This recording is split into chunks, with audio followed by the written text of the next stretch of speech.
Hey guys, and welcome to the Alabama Saltwater Fishing Report presented by Angelo DePaola, the Coastal Connection with eXp Realty. The first podcast to bring you the local inshore, offshore, and onshore fishing report, whether it's good, bad, or ugly. We have a great show lined up this week, but first, let's see who's making the show possible. This week's Alabama Saltwater Fishing Report is brought to you by Great Days Outdoors magazine. Are you looking for that one-of-a-kind gift for Father's Day? If so, head on over to greatdaysoutdoors.com and check out the best gifts for outdoorsmen 2021. We've curated a bunch of unique gift ideas to help you find an awesome gift for the outdoorsman on your list. Just head over to greatdaysoutdoors.com/best gifts for outdoorsmen to check it out. And also brought to you by Fishbites. Are you tired of scrambling for bait whenever you decide to go fishing? Have an artificial bait that's better than live bait ready to go at a moment's notice with Fishbites. It's easy to pack and travel with and shelf stable, and not to mention tough. With Fishbites, the bait stays on the hook and the fish stay on the bait. Check out the full line of scented saltwater and freshwater baits and tackle at fishbites.com. All right, guys, welcome back to the Alabama Saltwater Fishing Report. I am your host, Butch Theory, and I am joined today with Captain Patric Garmeson as my co-host. How are we doing today, Cap? Nice and salty and scaly and bloody. That's a good day. Turned out to be a good day. That's right. Good, man. Good. What about you, man? How are you? We are good, man. We are running and gunning. Everything's going really well. Weather's shaping up well, except for this weekend. I'm not too excited about that little depression down there. Hope that doesn't turn into much. Yeah, no kidding. We'll just have to see, man. I don't want to sing the blues yet. We'll just have to see what comes with it and roll with it like we always do. You know what I mean? Man, and you know, how many times have we had these forecasted things coming and It's like, all right, it's doomsday. We're going to have 6 to 8 inches of rain over the next few days. And then we get 1.5 inches and we fished every day. I'm telling my customers, just chill out. Hang tight. Chill That's out. right. We're gonna see what happens, and we're gonna react every day. I'm not gonna have a preemptive strike based on what a forecast looks like, because boy, do they get forecasts wrong. So pretty much every day, from what I can tell. Yeah. No offense to the weathermen out there that are listening, if we have any. That's right. All right, man. Well, let's get into this thing. We got a great report lined up for you guys this week. We're going to get a nearshore report, kayak report with Captain Scott Kennedy. We're going to check off some offshore, and we'll check with Captain Bobby on the inshore. And I'm sure Captain Patric will have a lot of stuff to add on that as well. So we look forward to that. Before we get into the report this week, now let's head on down to CCA Alabama. Let's talk to Blakely Ellis, the executive director of CCA Alabama. You got something going on? All right, Blakely, welcome back to the show, buddy. What you guys got going on down there? Hey, thanks, Butch. Well, I'm really excited to announce our first in-person event since all that 2020 mess derailed things for us a little bit. So we're having our 21st annual beach party, and this is presented by Coastline Management down in Orange Beach, and we're going to have it at the wharf right there on Main Street next Saturday. That's June 26th. At 6:00. We are just really excited to get back to things being normal and have ourselves a fun night, have a nice silent auction, raffle, and live auction, and really excited to see everybody again. Awesome, man. So where is it exactly going to be within the wharf? That place is massive. It always intimidates me. Yeah, it is pretty big. It's right there on Main Street. The facility is called the Port, and it used to be the Toby Keith Bar. It's almost directly across from the Ferris wheel movie theater section. So on the east side of Main Street, opposite of the Ferris wheel, is where it's located, and really nice facility. It's really perfect for us. The wharf is a really good partner of ours. They've just got a really good setup. Just couldn't be a better venue for us. We've got caterings done by Bellagio there, and this event is two things. One, it's going to be a lot of fun because it's the first one we've had since almost 20 months ago. And number two is this is our only Saturday night event. The rest of the ones we do around the state, Birmingham and Tuscaloosa, Mobile, they're always usually on a Thursday night. So things are a little bit more tame because you got work the next day. But this one, people tend to cut loose a little bit more and have a good time. And so we definitely, there'll be no shortage of that. I can promise you. Good, man. That sounds fun. All right. So June 26th at the wharf, where can folks buy tickets? It's like you're going to have live music, a silent auction, and food. Where can folks go to get tickets? The best way is going to do it is to do it online. And that's going to be CCAOBA21.givesmart.com. or they can text CCA OBA 21 to 76278, and that should send you a link to takes you to the landing page so that you can purchase tickets that way. You can also buy their tickets at the Wharf Outfitter, the marina office there at the Wharf, and then Sam's Bait and Tackle on Canal Road will also have some tickets. And so those are going to be your best bets, because we really I can't promise any tickets will be available at the door, but if they are, there's going to be a little bit higher price on them. You know, we do still have some sponsorship tables available. So if anybody wants to, grab up them and 7 of their good friends or coworkers and come sponsor a table, we can do that. And also, if somebody wants to make some donations, some auction items, we'll be happy to take those too, because we've got a pretty wide range of items that it's a lot of good stuff. Sounds great. Butch, I was gonna say that I was down there for this event 2 years ago, and man, there's just so many items to bid on. There's so many raffles, and I mean, there's so much stuff going on. And you said about maybe not being able to find it. There's a lot of stuff down there. There's no trouble finding the CCA banquet, because just follow the guys in shorts and flip flops and fishing shirts, and that's a good point. Yeah. And and I think Justin Fidalis is planning on bringing the tank down there. He's asked me to get some fish for him. Hopefully we can accommodate and help. Hopefully we can have a few redfish or trout or something down there for y'all. It's a legit party, a legit event. So anybody that's looking for something to do that Saturday, man, it's a great way to spend the evening with the wife or just some buddies or whatever. Sounds great. Yep. What else? Any teasers? You got anything cool you want to tease that's going to be auctioned off? We've got. I'll kind of start with our. I guess you call these more predictable. These are our national, corporate sponsors or partners. Going to have some really cool stuff from Sims. They've got some neat, like some luggage that we got in, and some gear from them, some bags, jacket, and then we've got some good stuff from AFCO. Lots of gas, and we're gonna have some nets. We've got Engel Coolers has come out with some really neat new versions of their little dry boxes. They've got some new colors, and they're high vis orange and high vis yellow. And I'm telling you, they pop. So you won't have to worry about somebody walking off with that, or if you were to maybe lose it over the side of the boat, I promise you it wouldn't take you long to find it, because these things are bright. And so we're gonna have a lot of fun stuff like that. But those dry boxes are really sharp. I'm really excited about those. TFO, we're gonna have tons of TFO rods, the offshore, inshore spinning, bottom fishing rods. We're gonna have Sam's Bait and Tackle is going to be putting together either some reels or certificate for us to maybe match up with some of those rods. We've got fly fishing gear. Let's see, we've got Costa. We'll have some Costa Del Mar sunglasses. I'm actually waiting on a shipment of those to come in. They've been actually, Costa is our longest running and continuous running national sponsor. They've been supporting us for over 15 years. And so last year was a struggle for them. And so we were excited to have them back and to get some product back in.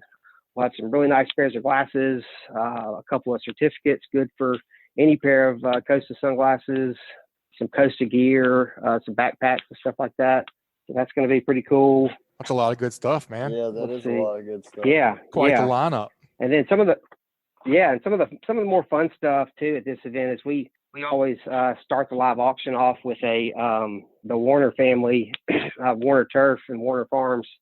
They've always donated a pallet of sod, and that's what we start the live auction with, is auctioning off a pallet of St. Augustine or Centipede or Zoysia sod, and it's always a good time to get the auction kicked off. But given the current state of the economy down here and the shortage of building supplies and shortage of anything construction related, we're probably going to play off that pallet of sod line and probably have some building materials that we're going to auction off. Got a dumpster rental, a construction dumpster.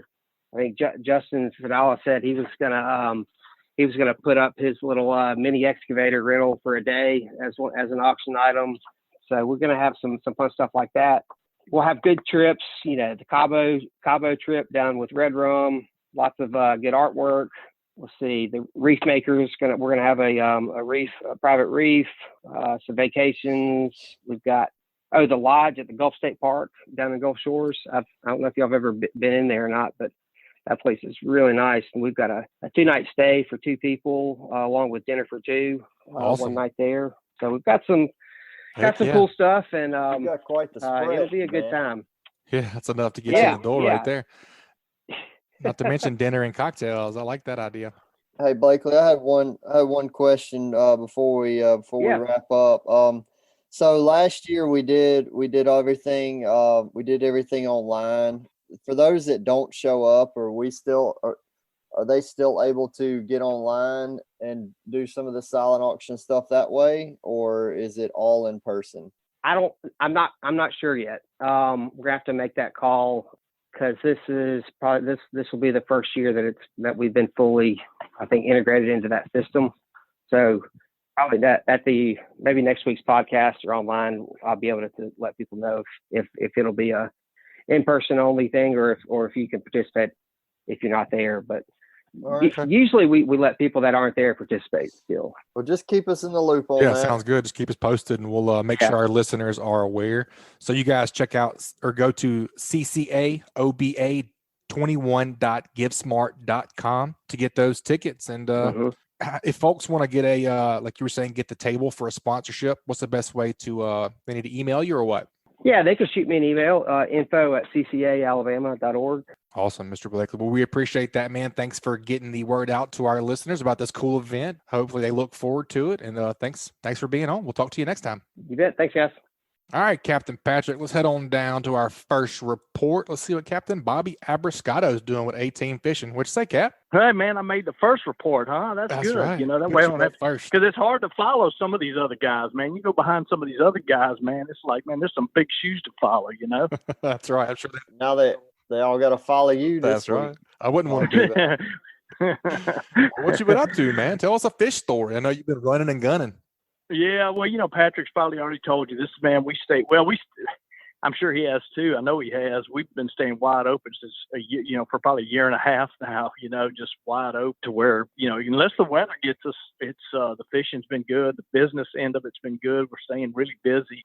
I'm still catching a lot of fish. I'm not having any problem at all with numbers of fish, and when I need to, and even when I'm catching numbers of fish, still catching quality fish mixed in with them.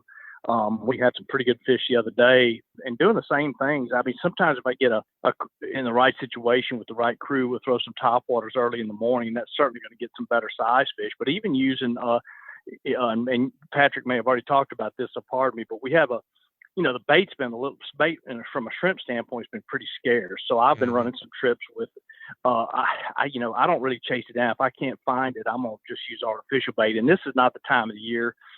This is probably the worst time of the year to be trying to use artificial bait. It only gets worse into the summer, because there's so much bait in the water and the fish get a little particular.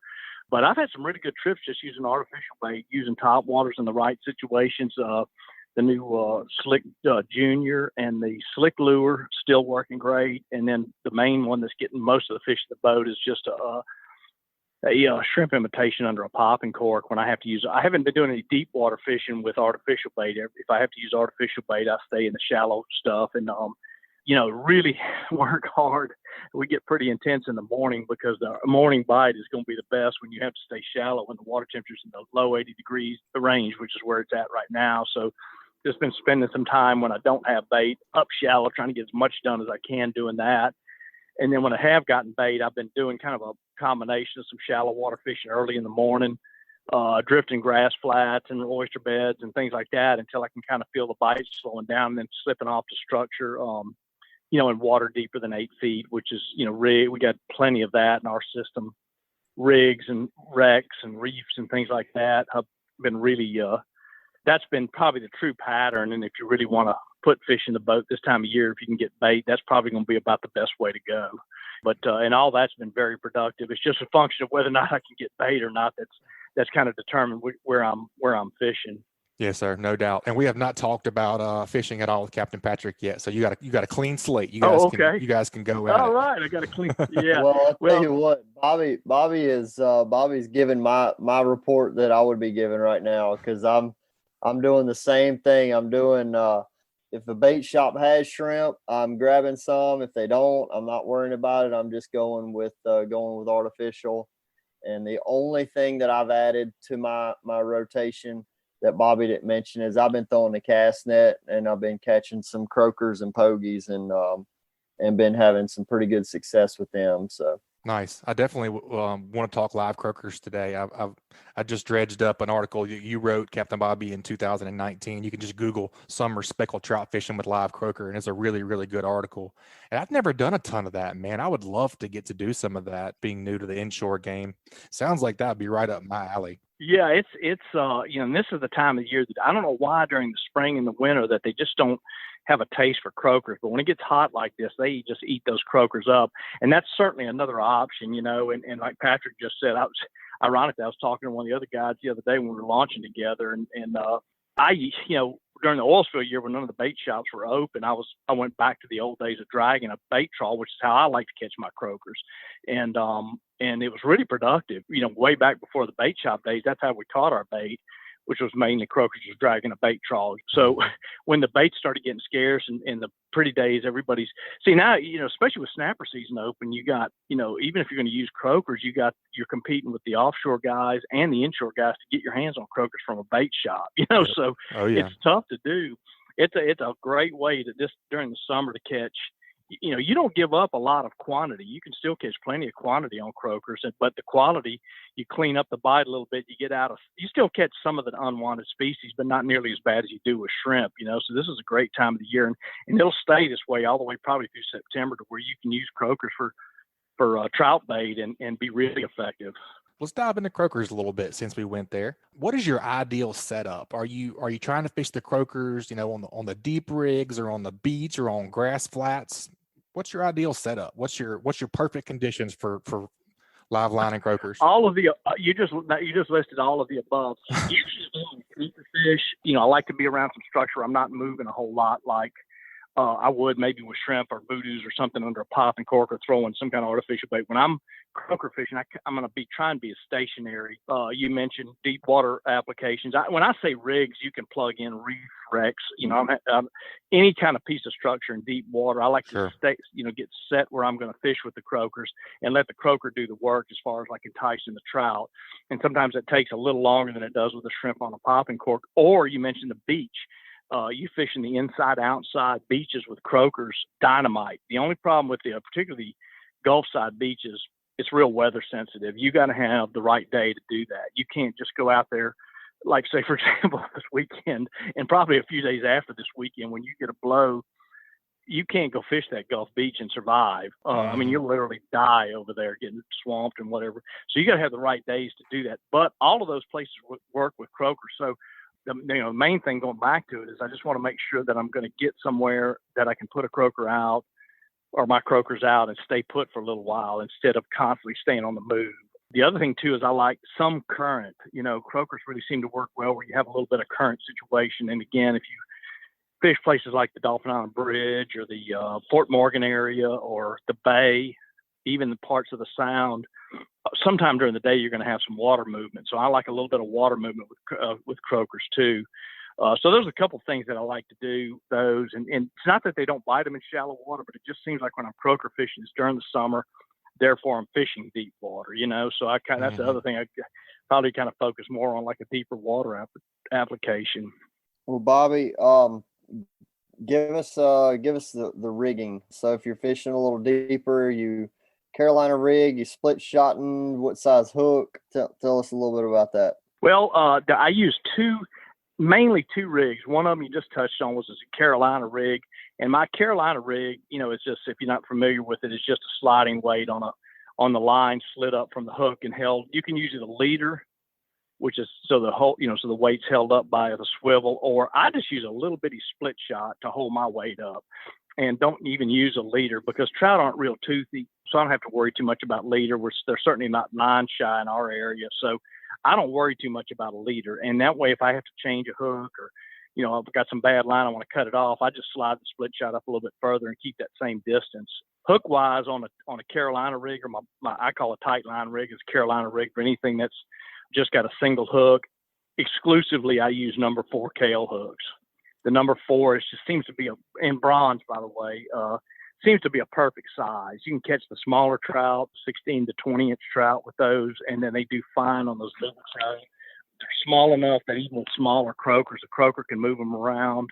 And I just hook them through the top lip. There's some people, I've heard people talk about hooking them through both lips, but if you just hook them through that top lip and just catch enough meat to make your cast, if you're getting bit if you've got a croaker on there and you're getting bit and you miss the fish and you reel it in and the croaker slid up the line or the croaker's still on the hook, you're hooking that croaker too deep.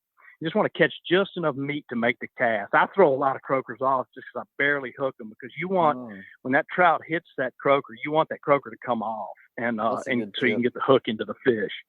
Yeah, so it's that's kind of a tricky thing. And then the other rig I use is some form of usually on a slip cork with that. And in that case, I hook them just in front of the dorsal fin and doing the same thing. I'm barely catching enough meat to when that fish gets bit, that hook comes out of the croaker and into the fish.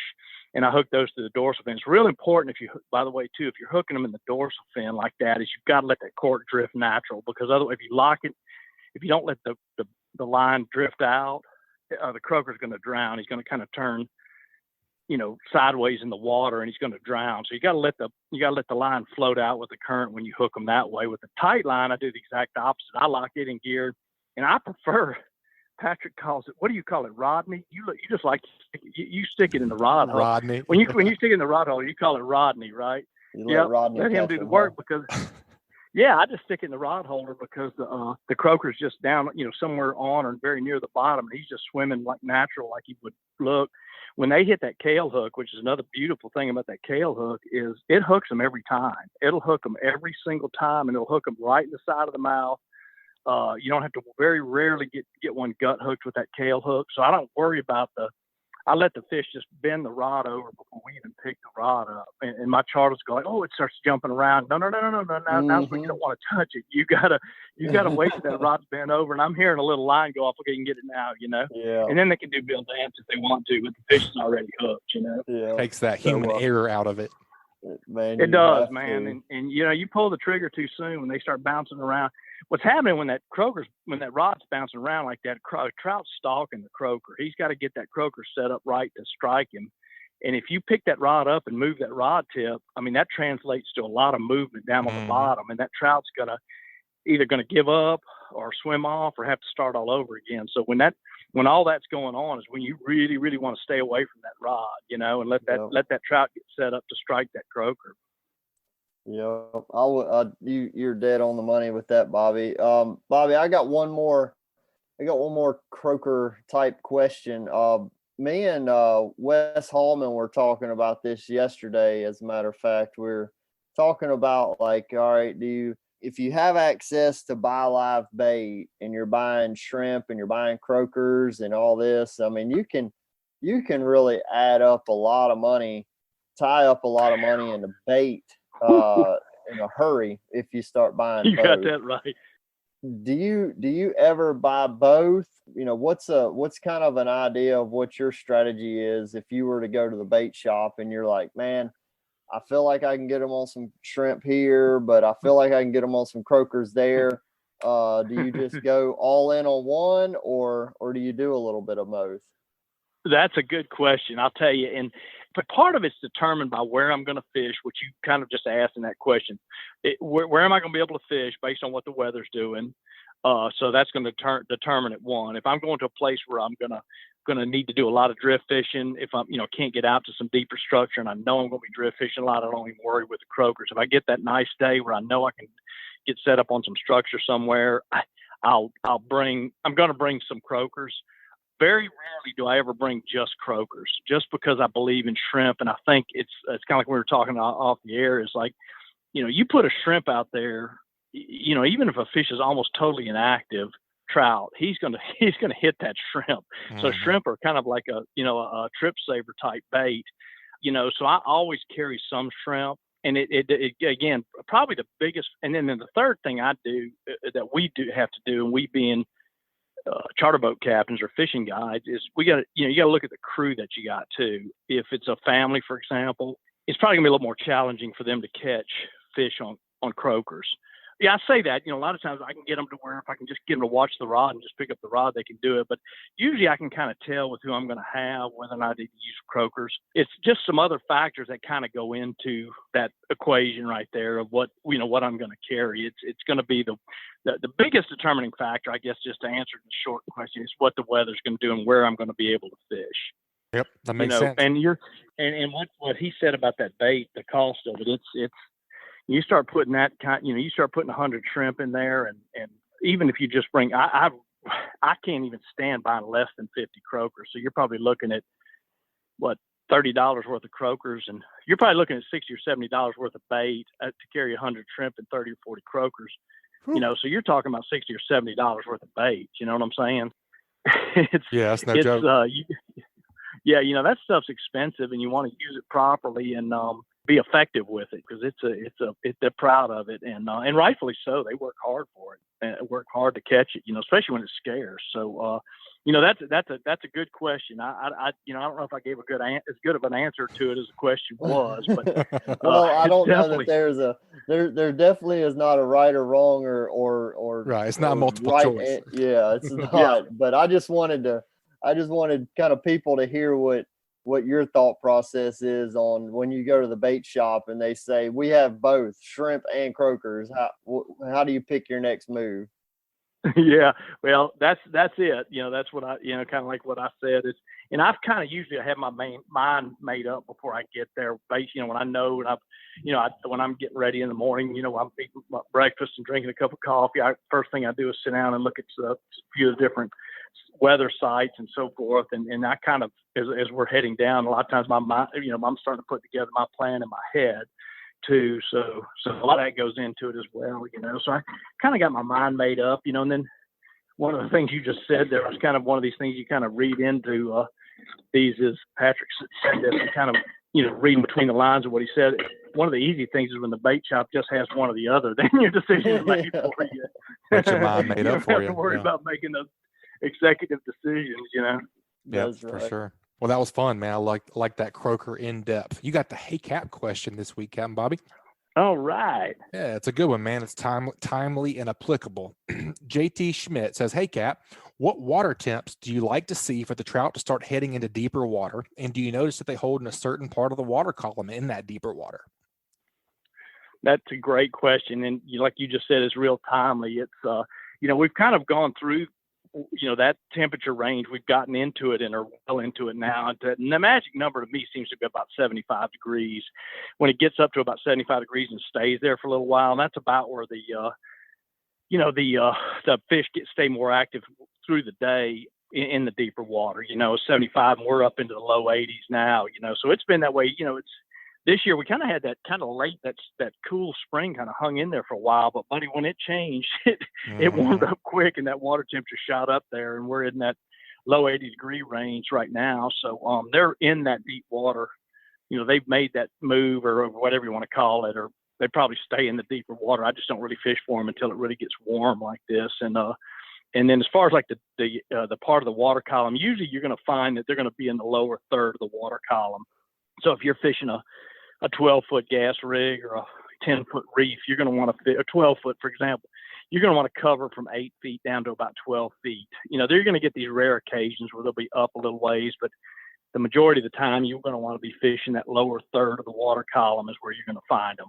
Yep. And if you got 2 or 3 people fishing, just kind of stagger your depths until you do find them. But I think you're right. They usually seem to be in that's one advantage of having a boat full of people like we do quite often, is we pull up to a rig that's 15 feet of water. I can go 4 guys, I can cover pretty much everything I want to cover with 3 or 4 guys, make 2 or 3 drifts and we're gone. Where if you're by yourself, you make a couple drifts, then you got to drop it again, make a couple more drifts. And it's amazing. Sometimes you'll find 1 foot makes a difference.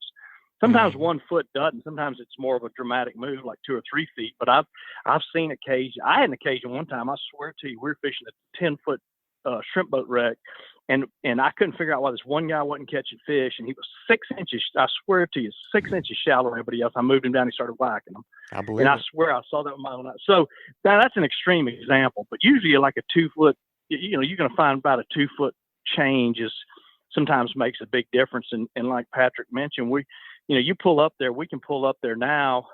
Boom, 2 or 3 drifts, everybody at different depths, and you see one guy start getting bit. I'll tell him, okay, you're at 14, you're at 12, you're at 10, and then the guy catches. I said, what I have you at? He goes 12. Oh, everybody goes to 12, and boom, boom, boom. Hopefully, everybody's catching fish then. Yep. Instead of having to make multiple drifts on your own at different depths. Yep, man, that's a great report. That's a great hay cap catching. Great hay cap question. JT Smith's going to get a prize pack from the Slick Lure. JT, make sure you email us at alabama@bestfishingreport.com to redeem those Slick Lures with your shipping address, and we'll get those out to you. Captain Bobby, I know your bookings are heating up just like the weather, man, but if folks want to get up with you and book a trip, what's the best way? A-Team Fishing, all one word, like the old Mr. T show. ateamfishing.com is my website. It's got all of our contact information. You can hit us through the contact us tab or just call us the old fashioned way. It's got our phone number on there. And either way, we'll get you fixed up. Awesome, buddy. We appreciate the report. We look forward to talking with you next time, buddy. Keep whacking them. You bet, man. Thanks for having me on. All right, guys, let's take a quick break and hear from some of this week's sponsors. B&M Pole Company is the leading manufacturer of crappie poles in the world today. Their product line has evolved to include top quality gear for anglers who fish more than just for panfish, including their Sam Super Salt series designed for shallow water fishing for trout and redfish. These rods will deliver everything you need to catch these inshore fish at a great price. The genuine Portuguese cork handle feels great in your hand, and the exposed blank and touch system will add unbelievable sensitivity. Stainless guides are durable and flow smoothly. Check out their whole lineup at bnmpoles.com. Man, it's always good to hear from Captain Bobby with Captain Patric. Glad we got to go in depth on croakers there. That's some good stuff. I need to get in on that. I might be able to get out tomorrow afternoon. What you looking at for the weather? I know we got that system kind of coming in. When's it supposed to hit? Let's see. I'm looking at Fort Morgan for Thursday afternoon. That'll be tomorrow afternoon. Looks like it's going to do a switcheroo about noon and go from pretty much out of the north to pretty much out of the south. North to south. So lunchtime should be good. And not only does it look good for the wind, I believe we have a bite. I think we have a feeding period around that time as well. Yeah. So, I mean, there's a minor feed from 11 to 1. What are you looking at? I don't know. It's fish. I'm just looking at wind finder. It has a picture. It's an app that has a picture of fish on it. Fish weather. No, it's not weather. It's fishing times. It's an app, and which there's a lot of different feeding tables and stuff. Heck, y'all probably have some in the Great Days Outdoors magazine each month. Sir. Yep, that's correct. So I'm looking at a minor feeding period, 11 to 1 o'clock.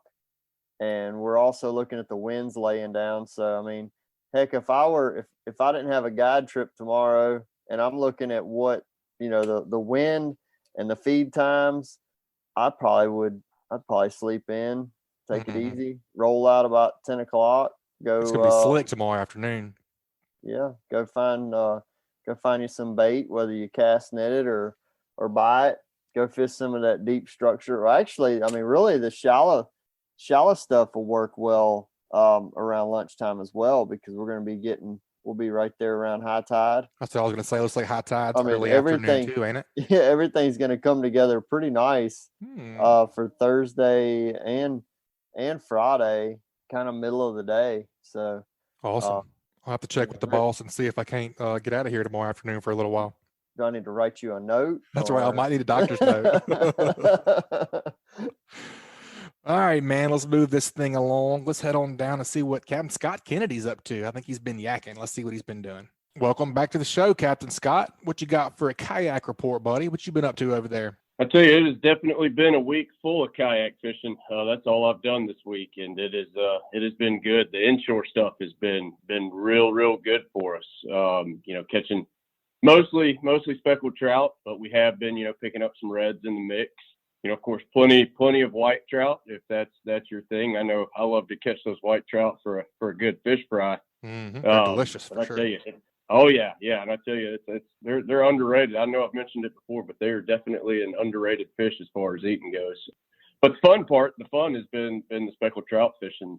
I've been kind of fishing some deeper water, I guess you could say, compared to what I normally do. When I'm in the kayaks, a lot of times, especially earlier in the year and later in the fall, I kind of stick to that 2.5 feet, maybe 3 feet or less. But here lately, where we've been finding the big numbers, I've been searching out some deeper spots, looking for stuff that's 3.5 plus. Still fairly shallow, I guess you could say, compared to, some of the middle of the bay offshore stuff. But kind of the key that I've found for these specs lately has just been looking for the drop offs, kind of that, like I said, 3.5 to 5 feet range. If you have a sandy flat or something, a little bit of a shallow water area right next to that, and a little bit of structure, that's always a good thing, especially earlier in the morning. But I tell you, the water's been warm. It has definitely been warm lately. I think those fish are trying to get in that a little bit deeper stuff, a little bit cooler water, especially like if you got some good tide flow coming through, bringing in some some good clean cooler water out of the Gulf. That has been a big key as far as areas I've been looking for. And kind of what I've been throwing for them is, my favorite thing to do. I start out right at first light throwing topwaters, and it's tough to beat a topwater bite, especially when you can get a trout fired up and come up and just absolutely crush one. But past that, once they stop committing to that topwater, get a little slow. Been picking up some iridimes, been doing real good. That's probably the main bait I've thrown this week has been miridimes, and that's getting it. They're still running a little bit higher in the water column, but you're getting it down a few inches, and if you can get it down just a little bit, that seems to kind of be the key to get them fired back up once they quit topwater. But we've been catching a lot of specs, a lot of numbers, and a lot of what I would consider good sized ones in the mix. Perfect. 18 to 20 inches. So, anything under that kind of 20 inches is what I like to eat. So, if eating fish is your thing, it's been a good week for it. What kind of kayaks are you running first, Scott? So my personal kayak, the one I'm fishing out of, is a Hobie Pro Angler 12, which is a great kayak. It's kind of Hobie's, flagship kayak. Nice and stable, plenty of storage, because I'm one of those guys. I bring everything with me except for the kitchen sink. So I'm able to fit, I usually bring 5 or 6 rods with me. I can fit those comfortably on there. Wow. I'll have, another 4 or 5 tackle boxes. But, my client kayaks that I, use on my trips, we use the Hobie Compass, which, they have their advantages as well. It's a little bit smaller kayak as far as, width and everything. But it is a very fast kayak, very easy to pedal kayak, and that's kind of where you suffer with the Pro Angler. It is definitely a barge. It's slow moving. It's the mothership. Definitely takes a little more effort. Yeah, but I tell you, once you get on the water, it's great. But getting that Pro Angler to the water is never a fun part. Scott, do you bring live bait on your kayaks? Yeah. So how? It's never. Just a good old 5-gallon bucket and the aerator. Can't bring a ton of it, but you can keep 4 or 5 dozen shrimp. As long as you I do bring frozen water bottles with me, because that water can get a little hot sitting in that bucket.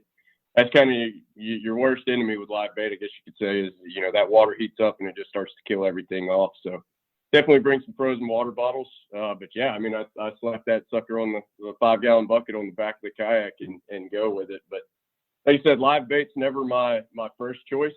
I do prefer to throw the artificials for them, but it's always a good fallback if they're not wanting to come up and eat a piece of plastic. All right, Scott, I got you mentioned about you're seeing a lot of white trout and they're good eating and whatnot on a kayak. What's your setup for keeping fish and white trout in particular? For me, like, if we're going to keep white trout, I almost like to try to get them in the ice and trying to get them as cold as possible. They always seem to hold up better versus just kind of throw it in a box, stacked up on one on top of another. Do you have any strategies there for dealing with a white trout bite? Yeah, definitely. Like you said, you want to get them cold because they are kind of a softer fish. And I mean, even specs can kind of be the same way. But usually what I do, so I run, I believe I've got a 45 quart igloo. And that does fit pretty well on the back of my kayak. You really do have a what I'll mothership. do is yeah, That's I tell crazy. you, I look like the clampets running through town when I'm out there on the water because I've got stuff hanging everywhere off of it. Like I said, you're able to bring it with that kayak. But yeah, so I get that 45 quart cooler on there. I'll usually put 10 or 15 pounds of ice in there. And the biggest thing I do is I put a lot of water in there with my ice to kind of make that ice water slurry. Yep. And that way, yeah, you can shove everything down in there, get those fish nice and cold. And I tell you, it helps a lot at the end of the day too, when you go to clean them and that fish is, had time to kind of stiffen up in there. Every bit of it is getting cold. So it's like you said, it's not just sitting in a box, one on top of each other. So you don't have half the fish cold, the other half of it still kind of hot and soft. Ice water slurry is definitely a good thing to use in your kayaks. All right. Well, let's keep the clampet discussion going. How many rods are you taking on your kayak? And like, if we were to see Scott Kennedy launching his kayak tomorrow, what are on those rods? Like, what's your setups going? You don't have to go way into detail, but like 2 spinning rods, I'm Generally, throwing top right. water, whatever. So I run, like I said, I usually bring, if I'm fishing just for myself, not running a trip, I'll have 5 rods with me, all spinning gear. Because one thing with a kayak is you almost have to kind of learn to cast again. It's a lot different than being able to stand up and cast and having a lot of room to work with. So I got real good at throwing backlashes with my bait casters when I first started out. So I have switched over completely to spinning gear. And on those 5 rods, kind of what I'll start out with is, of course, I have a top water. I usually do some kind of head-on lure, either a 1-knocker or spook junior. Then outside of that, my next 2 rods, I'll have a Mirrodine tied on. I'll have a 17 MR and a 27 MR, depending on if there's a lot of pogies in the area, a lot of bigger mullet. I like to have that bigger bait, but I also like to have that smaller one if you're around just a bunch of bull minnows, finger mullet, that kind of stuff. That's my first 3 rods. Then I'll have, on the 4th rod, I'll have some kind of jig tied up, whether it be, matrix shad or, an egret wedge tail, something like that. Yeah, and so on my last rod, I always have some kind of popping cork rigged up. A popping cork with a shrimp under it is definitely a good rig to have tied up, especially if you get in an area, there's fish around, but they're not really eating too much and you're having to search around. Having that popping cork makes a lot of noise, draws a lot of attention, allows you to cover some water. And like I said, there's a lot of shrimp in the bay right now. So any kind of shrimp imitation is done real well underneath the popping cork. There's not much better, at least for what I've found. If you're having a slow day, trying to really have to search for the fish, that popping cork will help you search them out. I will say it is definitely not my favorite bait to throw, but it is one you definitely want to keep tied on. Good stuff, man. That's a good covering all the bases. But I will tell you one thing that you're leaving out. I mean, maybe I didn't hear you, but the slick lure is I have been in some areas that I know that you will that you have frequented in the past, and we've been slamming some nice 18 to all the way up to 24-inch trout on the slick lure. So just something to keep in mind when you're rigging up. Oh yeah, I tell you, I always bring a couple bags of slicks with me, and they definitely catch fish, like you said. I tell you what though, I hadn't quite figured out that cadence you have to work it. Well, that's an interesting topic, and it changes almost man. On its own, because I'm working the thing so fast right now. It's basically leaving a wake on the surface because I'm keeping it going so fast and they're smashing it. Whereas in the wintertime, I'm like barely turning the handle and they're smashing it. So yep. I talked about that a few weeks ago whenever I went wading with Bobby and Richard. I noticed big time that I was underachieving, and it was definitely whenever I sped it up and I realized, man, let's speed this thing up a little bit. Made all the difference in the world. Yep, absolutely. Yep.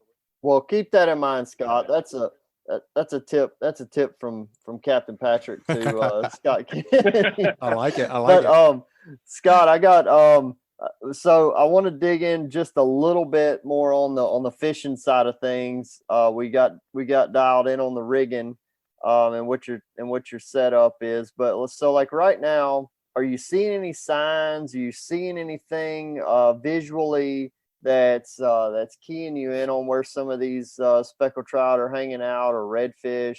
And then like when you're fishing and say you get into an area and you start catching fish, or do you have like a power pole or a spud pole or an anchor or anything like that where you stop and try to fish that particular area, or do you like to stay moving? So 2 questions there.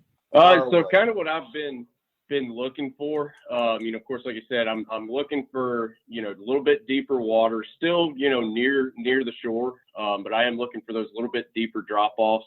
If I can find one that's got, a ledge that goes 3 to 4 feet, and then there's a nice sand flat next to it, which looking on, Google Maps, you have the Navionics app or something, it makes it a little bit easier to find those areas. But what I'm looking for once I get to those areas here lately, it's just been looking for the big schools of bait, because there has been just an unreal amount of bait down in the areas I've been fishing lately. And some days we've been pulling them off the edges of schools of mullet. Other days we've been looking for the big schools of pogies.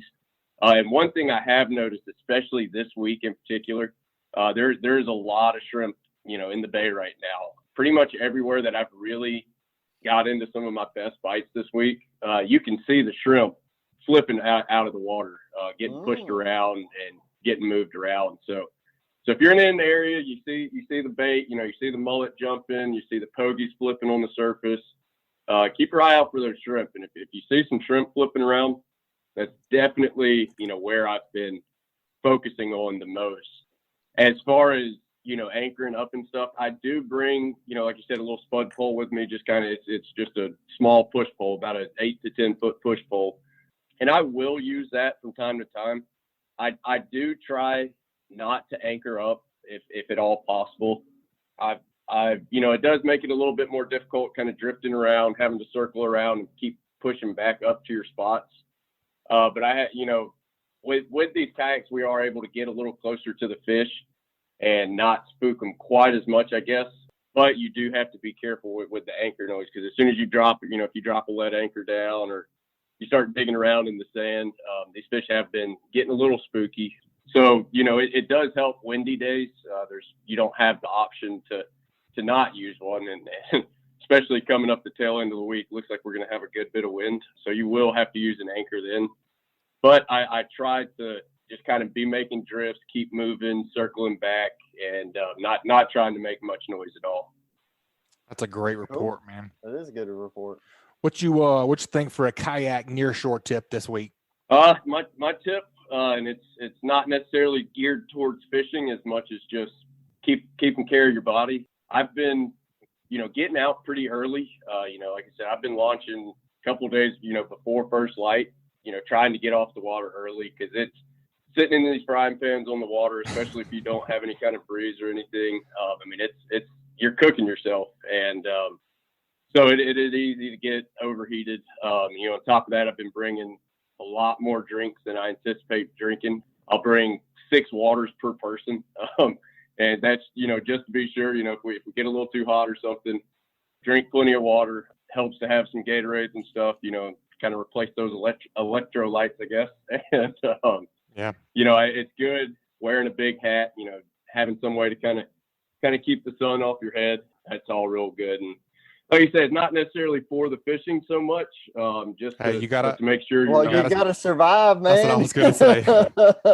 That's exactly what I was gonna say. You got to stay alive, hydrated, and not fried to catch a fish. So, well, that's good, Scott. But so are the 6 bottles of water hanging out in the same cooler with the white trout, or do they have their own cooler? Nope. They are in there with the fish. They are nice and fishy. That's nice. I love think that's fish flavored kinda- water. Yeah, I think it gives you an extra edge when you start does. drinking that fishy taste. You almost kind of become the fish. So- Yeah, very I good. like it. too. Man, that's double. That's 2 tips in one right there. That's right. That's a great segment. Well, we appreciate the report, Captain Scott. If folks want to get up with you and book a trip, what's the best way to get in contact with you? Yeah, so you can shoot me a text or give me a call at 251-408-2604, or you can check out my page, Whistling Waters, on the Fish and Chaos app, and then that's shows you all my dates, availability, rates, everything like that. Awesome, man. We appreciate it, and we'll talk to you next time. Yep, Keep we'll see you next time, whacking, guys. All right, folks, that's another awesome report, and it was brought to you by CCA Alabama. A great way to support conservation projects like the Claude Petit Flounder and Speckled Trout Hatchery in the University of South Alabama Cobia Tagging Project is through the purchase of a distinctive CCA Alabama saltwater fishing license plate. And also brought to you by Foster Contracting, Fortified Roofing Pros. Do you need a new roof? Do you have wind or hail damage? You may qualify for a free roof. Foster Contracting will inspect and provide you with an estimate, stress-free, and they will handle your claim with your insurance. Your roof is your first line of defense this storm season. Sit back, relax, and enjoy your day. Foster Contracting has you covered. Check them out at www.fortifiedroofingpros.com or give them a shout at 251-447-2978. All right, Captain Patrick, let's head on offshore a little ways. Let's go talk to Captain Kendall Annan on the Gulf Rebel. How we doing today, Captain Kendall? Just got in today, had a pretty good catch. Awesome, man. What y'all been catching over there? Red snapper, some mackerel, Spanish mackerel, king mackerel, a few grouper here and there, beeliners, lane snapper, a few mahi, and some hooters been caught. All right, man. I heard the water's been pretty nice. You guys still seeing that? Oh, yeah, it's still nice. A lot of flying fish flying around and a little bit of scattered grass. Awesome. You can't beat that. Yeah, we were talking last week just about keeping your Wahoo trollers out. Been having some success in there in that 10 to 15, 20 mile range. I mean, if you're bumping from spot to spot, man, put them out. I think that's a good bonus. How you guys been catching your king mackerel?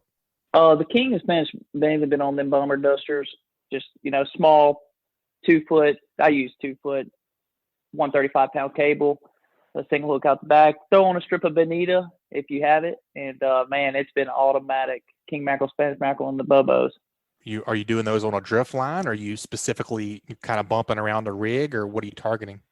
No, that's I pull those when I'm going spot to spot and going out. Now the drift line, I'll use the same gotcha. thing, a 135 to 90-pound cable, and I'll use a double treble hook set, with a stinger hook. You throw a lot of cigar minnow been floating out there. I think we caught one today, actually, 21-pound king. Dang, So it was really let's go. nice. Yeah, it's good to see those start showing up. I guess the water temperature is finally getting on up there and get those things up in here. Oh yeah, I know that. I know it's definitely warm because I had to jump in today and clean my prop out. Good times, right? Living the dream, as Gotta they love say. it. Yeah, Hey, living the dream. behind the scenes. Salt life. Well, good, man. That's it. I've been hearing a decent amount of people talking. Obviously, snapper slapping is the hot item right now. I've been hearing some guys on the smaller boats that are, on shorter, even the charter boats on the shorter trips, been having a little bit of trouble, especially on the public numbers, just trying to get their limit of snapper and or some decent snapper. We talked last week and the week before a little bit about, not culling your fish, just trying to keep that mortality rate as low as possible. Have you guys been seeing anything like that as far as those reefs being pretty beat up in that close range? Yeah, they've been some of them been hit pretty hard, and some of them from the storms moved around, and we found some. I think I was talking about it on the last time I was on here. Mm-hmm. If you got a spot that's not there anymore, don't delete it. Just write it down, mark it. Maybe check. I know I found a lot of my spots that have been moved just a couple hundred yards west of it. So you just got to make sure, go do some laps and maybe come back to it another day. But I wouldn't delete them because they're out there somewhere, depending on what kind of reef. I know the better bite has been on down the road, 30+ miles for sure on the snapper this year. Yeah, for sure. On those shorter trips, sometimes you just can't help it. Whether your vessel doesn't allow it, or the weather, or your length of trip. Right. Are you able to do anything to combat that, to get those limits of snapper and or the nicer ones? Are you trying to scale down, or is there anything you can do in that instance? I mean, as far as catching the fish, which everybody wants to do, depending on the bite, obviously if you got the right bait, live bait would be, a great choice. Mhm. I mean, if you got to switch up your tactics, whether it's using a super long leader, maybe go lighter on your leader. You just got to stay on it. But I think the light leader, live bait would work great. I think, again, we talked about the drift line. I caught last week, we had a 28-pound red snapper on the drift line. Yep. And most of the bigger fish have been caught on the drift line. So again, throw in that drift line, staying busy with that. And again, if you have to switch up the tackle a little bit, maybe go a little lighter on the leader, depending on what you're fishing on and what you're going after. And I know this isn't part of the question, but even fishing for other species, I do, like today, I got some guys out there wanting this and that, but some of these spots that you are fishing have other fish. So I know everybody wants to catch snapper, but you need to probably mix in another bait, drop at the bottom, because today we caught some nice beeliners in close, and they've been biting pretty good. The lane snapper on snapper spots that usually traditionally have the red snapper on it. Hell, we were pulling up Maggies, 2-3 pounders, and this is in close. Yeah, that's a great point, man. Let's dig into that a little more, because we do get a lot of people talking about, okay, I've got my snapper. What do I do now? What are you doing to key in on those vermilion snapper and the other species? And the lanes too. What are you lanes, doing? Yeah. Hold on. I can't be talking about it too much for the lane snapper, but nah, just generalizations. We don't want to give away top secrets now. We don't get in trouble. There. That's right. Yeah. No, if we got the time, depending on what kind of trip I'm running.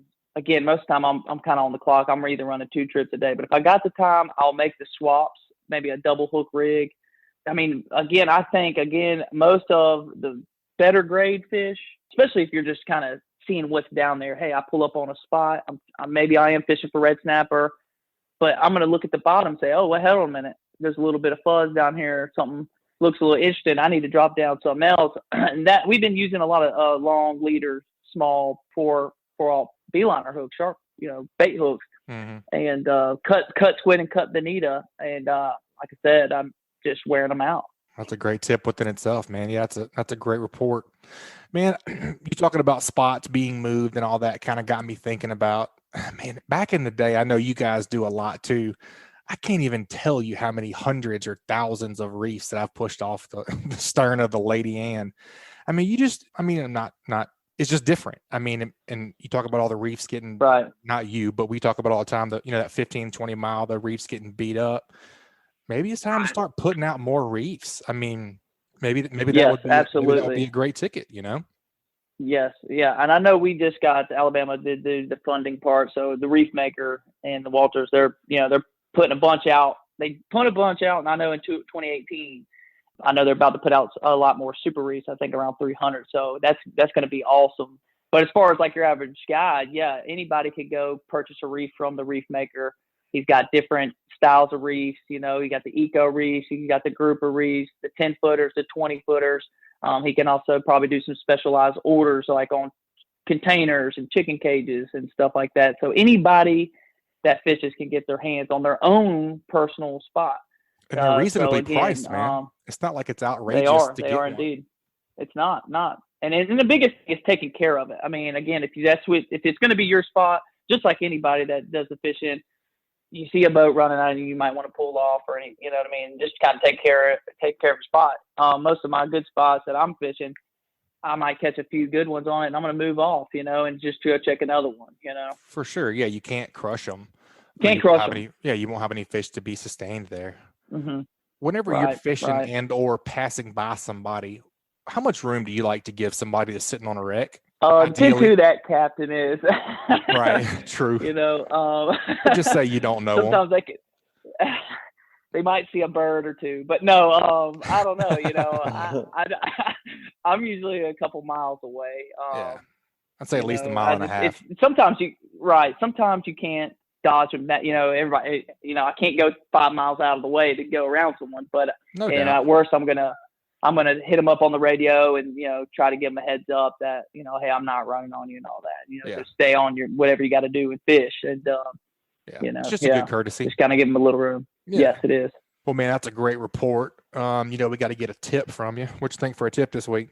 I mean, as far as that, we're in snapper season. And that's the hot topic here. I think just taking care of that species. I mean, as much as you want to handle the regulations, hey, I want to catch more snapper, I want more days. Well, just doing your part as far as the fish itself. I know we talked about culling fish and throwing back, and everybody wants the hogs. If you got rat snappers and you're catching them, try to take care of them. You don't beat them up too bad. I know I think everybody needs to invest in the vent tool. Everybody should go pick one up. I know they make different kinds. So right, do your research on it. Mm-hmm. Definitely do your research. It's not to poke the stomach. Right. Yeah, please don't do that. Yeah, we want to take care of it, and we want to get these snapper back on the right track. And I think doing that is, doing that little part. It doesn't take much. Keep it on your boat, store it on your boat. And like I said, you get some rats that are floating off, go do your part. Go get them, pick them up, vent them, and swim them off. And I think, if everybody does that, I think you'll see an increase.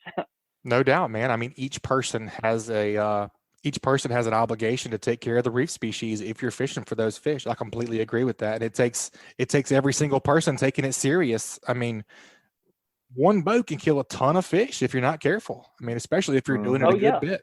Mm-hmm. And I mean, it's the same for me as a charter boat captain. I mean, all right, by law, you're not supposed to feed dolphins. Okay. Well, if I'm throwing back snapper, then them dolphins are eating it. I gotta go. I gotta move. I gotta pick up and leave. And I'm definitely not gonna feed the friendly porpoise. Okay. Right. No doubt. So I'm not. If I see it one time, I gotta pick up and take off. Try to get out of the way of these guys. Yep, because they'll chomp them down too. They hurt the numbers as well. Well, man, that's a great tip. That's a great report. If folks want to get up with you and book a trip, what's the best way to get in contact with you guys? They can look us up, Facebook, website, GulfRebelCharts.com. And I know I had some guys reach out and try to get my number. So here's my number if you want to get at me, ask me some questions. It's 251-597-2499. They could get a hold of me. Awesome, man. We appreciate it. Always good to hear from you, and we look forward to hearing from you next time, dude. You guys be safe out there, man. Yes, sir. Appreciate y'all having me. Thank you. All right, guys. That wraps up another great segment. Y'all take a minute to check out our sponsors. That segment was brought to you by Hilton's Offshore Charts. The days of heading out and blindly looking for good fishing areas are pretty much over. Don't waste time and money on fuel searching for fish. You need the most recent, highest resolution images to not only know where to go, but where not to go. The knowledge provided by today's technology is critical when planning an offshore fishing trip. Make the choice that professional captains all over the Gulf make and choose Hilton's Real-Time Navigator. The easy-to-use interface and excellent customer service will have you on the fish every time you go. Check them out at hiltonsoffshore.com. And also brought to you by KillerDock. As anglers, we put a lot of time, money, and passion into fishing, but most of us do not have a fish cleaning station that we are proud of. Many of us are suffering from dock dysfunction. A rotten table with rusty metal, this is just no good. But the dock enhancement that we've all been waiting for is finally here. KillerDock uses marine-grade aluminum to make fabulous fish cleaning tables and stunning canopies that will keep us out of the sun. KillerDock combines durability, function, and design to uniquely upgrade your entire dock experience. Visit KillerDock.com to see more. All right, Captain Patrick, we got to do What Did You Learn? What'd you pick up on from today? Man, I'll tell you, the thing that stuck out to me, I mean, all of our contributors are top-notch and provide a lot of info. What Captain Kendall was talking about, and he may not even have said it as much on the podcast as we did off air, but just talking about how much the importance of being like an offshore charter and replenishing the reefs and the reef systems and putting reefs out there. Saying it out loud, it makes sense. Okay, these guys are making a living on the reef systems and the reef fish and everything, so it makes sense for them to have structures out there to fish. But I mean, it's a constant like yearly thing where you need to have stuff out there, new stuff out there, because old stuff is degrading. It's getting knocked over, getting covered up by storms. People are finding it, whatever the case may be. Yep. So and you don't have to even be a charter guy, man. I know what you're talking about, those guys making a living, and they have to have numbers they need to go to in order to get things done for their charters. Yep. But man, the recreational guy, if you fish 4, 5, 6 times a year during the snapper season, and you were to invest over the next, say, 10 years, you just bought one reef over the next 10 years, and you start developing some of your own private stuff in amongst the public stuff. I mean, man, it's absolutely, and it seems helps the like whole it fishery. seems like a no-brainer. Yeah, I mean, and it helps the whole fishery. Keeps bringing in juveniles and stuff, and you're just making everything better for the whole state, the whole coast, everything. So Yep. that was Yeah, I mean, that was my learning. yeah, we have a great public resource. There are a lot of good public numbers, but if you can supplement that, if you have the means to supplement that as a recreational angler, man, I think the more the merrier. I mean, I think it's a great pickup from the show. What about you, man? What did you learn? Man, I got a ton of stuff scribbled down over here. I was learning a lot this week. You're over there scribbling, huh? I was, man. I like to make notes. I really enjoyed Captain Bobby's in-depth. I guess we kind of forced him a little bit to go in-depth on croakers, but I enjoyed his segment on croaker fishing and how which, as most fishing is conditional. You know, you got to have the right weather for it. You got to have the right wind, and you can't be getting beat up out there on the Gulf beaches. You got to pick your spots. And I really liked what he was saying about barely hooking your croaker, and that he, flings off a couple croakers a trip whenever he's croaker fishing just because it's hooked so lightly. That makes sense. That croaker could be a big, big chalk in that fish's mouth if he can't get the hook in his mouth. If he's got a big giant croaker in it, it makes sense. When he said about if the croaker is actually sliding up the line, I hope he's not watching. He probably said that because he must have been watching me croaker fish before, because it got seems your like number. every trout that we catch or redfish or whatever on a croaker, it seems like the croaker slides up the line. So he called me out right there on the podcast. There you go. You learned that too. Yep, I sure did.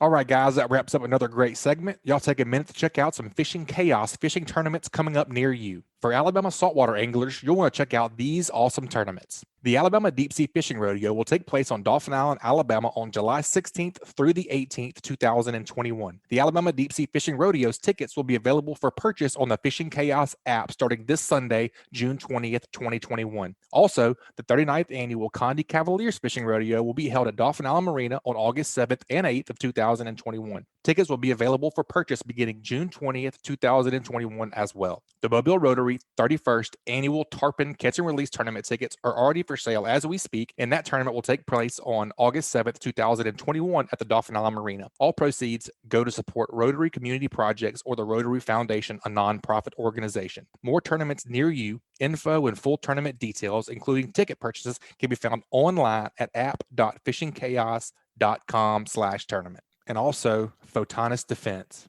Photonus Defense is proud to offer the PD Pro line of night vision systems. The PD Pro series is the world's smallest and lightest night vision goggles, built around the Photonus 16mm filmless 4G image intensifier tubes and their hybrid filmless 18mm image intensifier tubes. These ultra-light, ultra-compact night vision systems deliver cleanest images, best resolution, smallest, most transparent halo, and best overall performance and function of any night vision system available. The PDR Pro line consists of the PD Pro M 16mm monocular, the PD Pro B 16mm binocular, and the PD Pro Q panoramic night vision system. Photonus Defense, masters of darkness. Captain Patrick, I enjoyed co-hosting with you today, man. It's always a good time. Oh, man. It's hard to come up with something better to do after fishing all day than come home, talk fishing, jump on the podcast with you and talk fishing. It's great. That's a good day.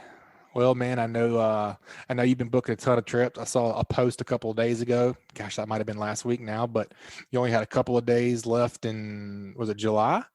Yeah, June's totally booked. I've got 1 day left in July, and actually, while awesome. We've been recording, I've booked a couple of days in August. Nice. People just jumping on my website and booking, finding an open date, and they're something that works for their schedule, and they're booking it. So yeah, awesome. So I've got a few days left in August. I mean, I'm booking August, September, October, November, over December, all of the remaining months of the year.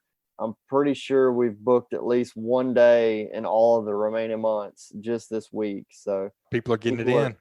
Yep. I mean, it's very humbling and rewarding and everything it all in one, because I really appreciate my customers and the guys and girls that continue to support me. But just as often as I have those that continue to support me, I'm constantly picking up new customers that are wanting their first shot on riding around on the blue wave trying to catch some fish. So that's awesome, man. You can't beat that. Well, if folks want to get up with you and book a trip, what's the best way to get in contact with you? Go to my website, uglyfishing.com. Click the book now button. You'll be able to see you'll be able to see my full calendar. You can book right then and there. You don't even have to contact me, but if you have some reasons to contact me or call me, text me, whatever, 251-747-1554 is my telephone number. And like I said, call or text. Text a lot of times works out better, to where if it's somebody might have a question or something at 9:00 at night, shoot me a text. I may get you at 4:00 in the morning, but that's right. I'll get back to you when I can. I'll get back to you. So that's the best way. I love it, man. Good to hear. Glad you guys are doing well. That's going to wrap it up this week, folks. You guys please subscribe, rate, and review wherever you listen to podcasts. If you'd like us to email you the podcast each week, just text the word fishing to 314-665-1767. Again, just text the word fishing to 314-665-1767 and subscribe to our email list, and we'll send you the new show each week. We're Slaycat Pat. Keep whacking them. Talk to y'all next week, guys. Thanks.